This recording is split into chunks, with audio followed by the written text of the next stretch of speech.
Hi, loves. Welcome to Vlogmas Day 2.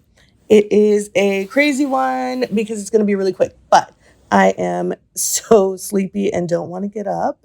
And I have a work thing, so obviously I have to.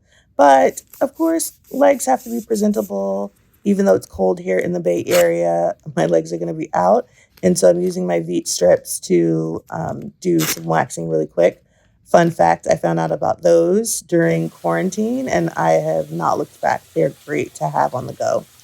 Using my SL Miss Glam makeup bag, and I love this bag. It came with her eyeshadow set, and so I use it for my toiletries when I travel.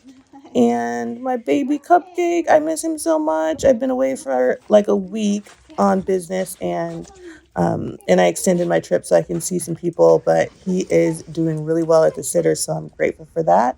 And tonight I'm having chicken strips and french fries in my room. It's one of my signature dishes. I've loved chicken strips since I was a kid. So I will see you guys tomorrow for Vlogmas Day 3. Love you. Bye.